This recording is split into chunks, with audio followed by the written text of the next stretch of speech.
I want to thank you for joining me again as we continue on with our series, From Other to One Another, our daily devotional series that accompanying our Sunday morning sermon series. I want to thank you for joining us for that as we explore the richness of our relationships with one another.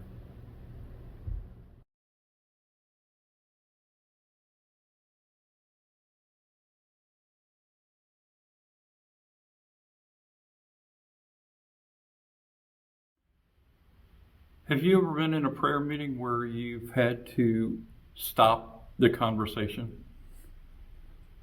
The conversation may have come to a point of saying, well, we need to pray for because this is going on. And you got the impression that what you were witnessing was not so much a request for the prayer for someone for their best interest. But what was happening was the conversation was turning into a gossip or slander session. You ever been there? I've been there, and I've had people come into my office at times and say, well, this so-and-so did this, or so-and-so said this about me, or this happened with so-and-so. And my first question is always, well, have you talked to so-and-so about it?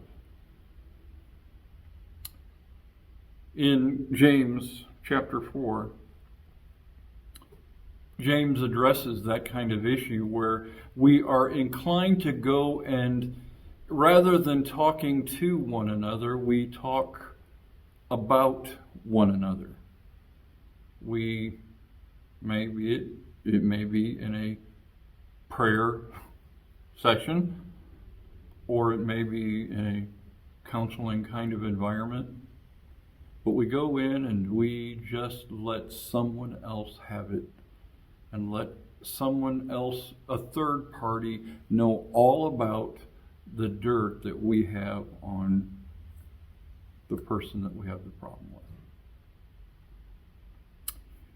In James chapter 4, verse 11, James says, "Do not speak evil against one another, brothers. The one who speaks against a brother or judges his brother speaks evil against the law and judges the law.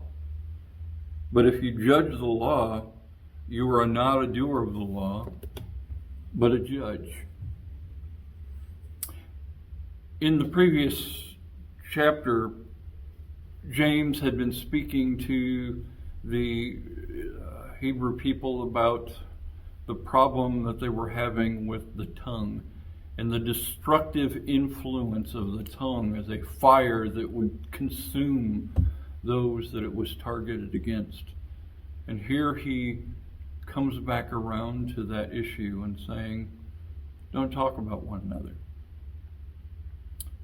Now, let me make it straight. There are those times where we can honestly sit down and share a concern and pray for one another, and those other times where we need to sit down and have a conversation with somebody to help us process through information in order to deal with a problem that we may have with one another.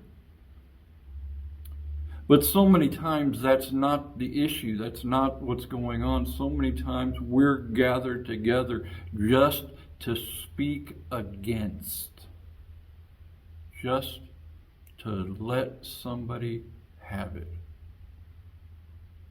It happens in two ways throughout Scripture. One is it happens in gossip, where you gather people around, and in that, where you can even sometimes call it a prayer environment, you share what's going on with someone because you've got a tidbit of information that other people need to know. Or the other is slander, where it's the intentional taking and manipulating information in a way that makes someone else look bad. And the issue is, in each one of those, we're out to destroy one another. Don't speak against one another. And the best way that you can not speak against one another is speak to one another. If you got a problem, if you got an issue, If you've got a struggle in a relationship, then go to them and talk to them directly. Share with them how your feelings have been hurt, how you have been, how you feel about the situation that you've experienced, and see if you can come to some place of reconciliation before you bring others in and put others down.